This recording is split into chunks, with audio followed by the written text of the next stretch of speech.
today's work is to prep a bed for my bare root cover crops that I'm gonna be putting in come like late October, early November. Uh, to do that, this whole bed right here used to be under a lean-to that was the poulailler, the chicken house, but it's since been moved over there. So it didn't like it never got water, and it was a pretty rough ground. So for the past 2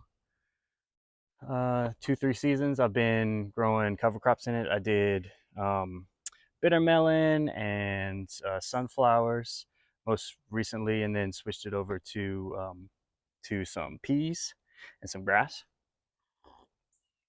So the game plan is to come through and chop all this down, and then put some good compost and biochar that I've been making onto the beds, and then put some more general compost that comes out of the chicken yard.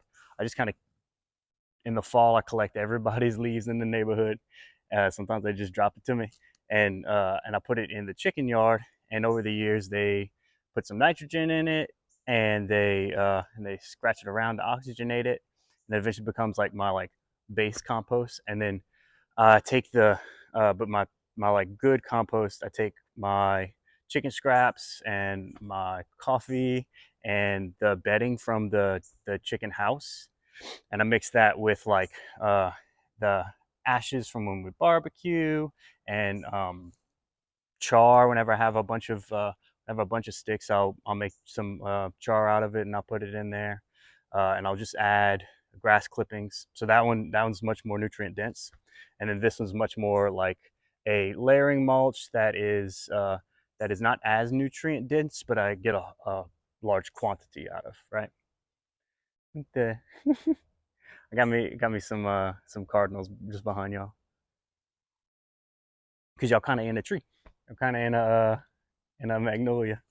So back to life. I've been kind of just like layering stuff on top of this.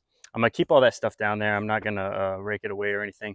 I'm just gonna put good compost, bulk compost, and then let it water in and let it produce its first flush of like any weeds that are in that compost, and then I'll beat them back.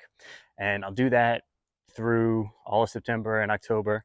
At the end of October or November, I'll get some bare root strawberries and I'll either have a bunch of leaf litter to use as mulch, or I might buy in some mulch that'll last even longer, like some pine bark or something like that. Or I might go pick some straw, some not straw, pine straw, which is just pine needles, right?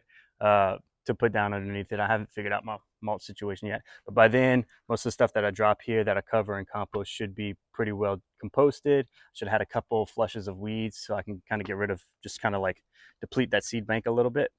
And then the bare roots will go in. They'll grow uh, through the winter, and then in the spring they'll be good and set and ready to actually produce that first years of fruit. You can plant them in the spring. You can plant live plants in the spring, but bare roots are cheaper, and if you put them in like fall, you can have them establish their root systems and be really ready to pump out that first crop. So that's the game plan. Pretty much this all the way down here. This whole side thing is going to be a permanent strawberry bed is the game plan. We'll see how long that lasts, but it'll be fun. And then I'm also going to drop down this, which was some uh, purple hull peas that I've been eating. That this little area is probably about ready to be done.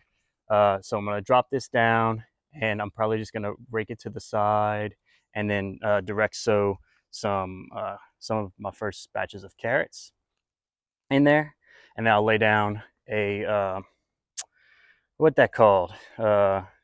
It's like fabric but rough.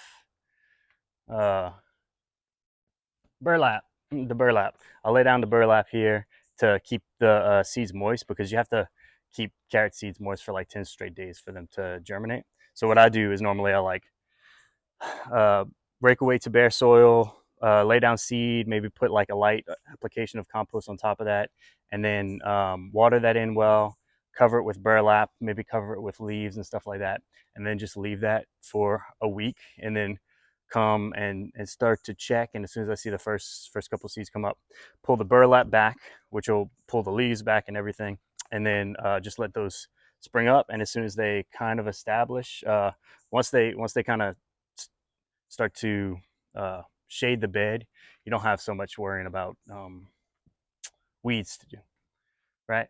So that's that. And then that'll be probably half of this bed. The other half is still sweet potatoes, which I've been picking my first like youngling sweet potatoes when I want a sweet potato too. And I'm excited about it because I haven't really ever done sweet potatoes so much. And this year I did really well here and really well in the front. So I'm probably gonna be a sweet potato man going forward in the summer.